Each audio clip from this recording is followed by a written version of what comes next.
આકાશવાણી ભુજ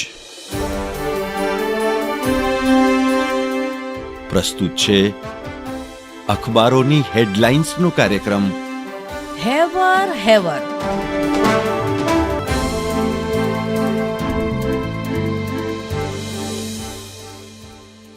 નમસ્કાર, હું મનોજ સોની.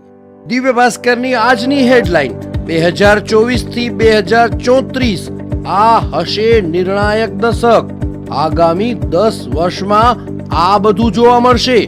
Ahmedabad, Gandhinagar gift city હશે ફ્યુચર સિટી. પહેલી સેમી કન્ડક્ટર ચિપ આવશે. ઓલિમ્પિક્સની તૈયારી જોવા મળશે. ઈવી પ્લાન્ટ હશે. સૌથી વિશાળ સોલાર પાર્ક પણ ગુજરાતમાં જોવા મળશે. ગુજરાતના વિકાસનું નેક્સ્ટ લેવલ. ગુજરાતની જીડીપી 50 લાખ કરોડથી વધારેની હશે. નિકાસ 10%, મેન્યુફેક્ચરિંગ 11% વધશે. ટેમ્પલ ઇકોનોમી અને બ્લુ ઇકોનોમી, ગ્રીન ઇકોનોમી માટે દેશમાં ગુજરાત જ કેન્દ્ર હશે. દેશના જીડીપીમાં 9% હિસ્સો, 65% વસ્તી શહેરોમાં હશે.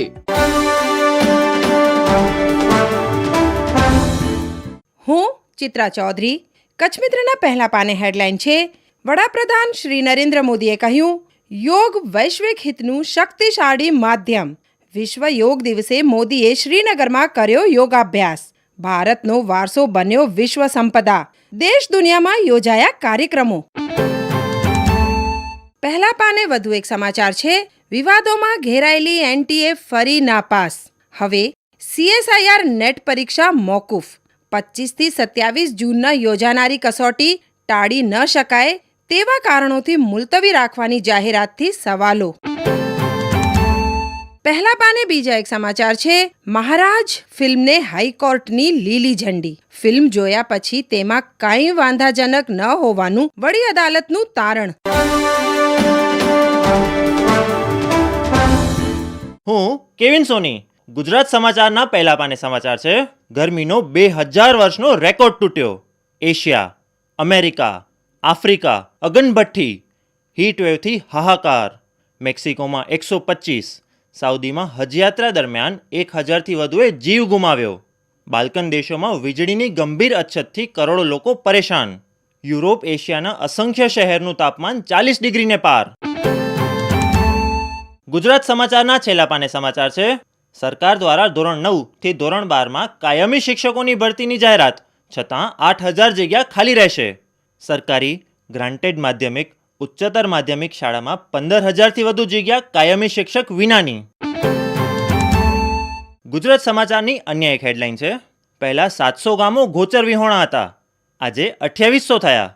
છેલ્લા 2 વર્ષમાં ગોચરની 18 લાખ ચોરસ મીટરની જમીન ઉદ્યોગોને ફાળવી દેવાઈ છે.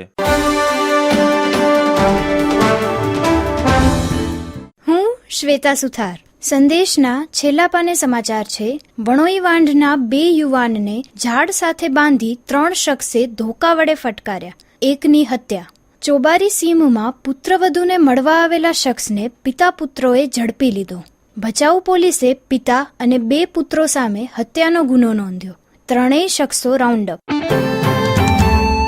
અન્ય એક સમાચારમાં ભુજના લાંચ કેસમાં પૂર્વ નશાબંધી અધિક્ષકને 4 વર્ષની સખત કેદ. ભુજની એન્ટી કરપ્શન બ્યુરો અદાલતે 38 દસ્તાવેજી પુરાવાઓ અને 6 સાક્ષીઓને તપાસ્યા હતા. સંદેશના છેલ્લા પાને વધુ એક સમાચારમાં મેવાસા પાટિયાથી ગાણીથર પાટિયા વચ્ચે 19 ધંધાર્થીઓ દ્વારા ₹6,97,00,000ની પાણી ચોરી.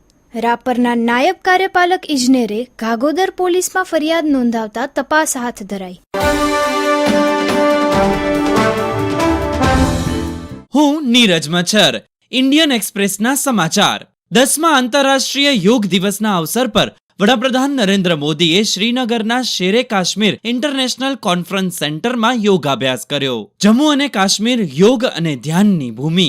2014માં સંયુક્ત રાષ્ટ્રમાં આંતરરાષ્ટ્રીય યોગ દિવસનો પ્રસ્તાવ મૂક્યો. ભારતના તે પ્રસ્તાવને 177 દેશોએ ટેકો આપ્યો, જે પોતાનામાં એક રેકોર્ડ હતો. ત્યારથી યોગ દિવસ સતત નવા રેકોર્ડ બનાવી રહ્યો છે. 2015માં દિલ્હીમાં 35,000 લોકોએ એક સાથે યોગ કર્યા. આ વર્ષે ફ્રાન્સની 101 વર્ષની મહિલા યોગ શિક્ષકને ભારતમાં પદ્મશ્રીથી સન્માનિત કરાઈ. તે ક્યારેય ભારત આવી ન હતી, પરંતુ તેણે પોતાનું આખું જીવન યોગ વિશે જાગૃતિ ફેલાવવા માટે સમર્પિત કર્યું. આજે દેશ અને દુનિયાની પ્રતિષ્ઠિત યુનિવર્સિટીઓ અને સંસ્થાઓમાં યોગ પર સંશોધન થઈ રહ્યું છે. યોગ એ માત્ર શિક્ષણ નથી, પણ એક વિજ્ઞાન છે. યોગથી એકાગ્રતા વધે છે. પર્યટનમાં યોગ બન્યો એક નવો ટ્રેન્ડ.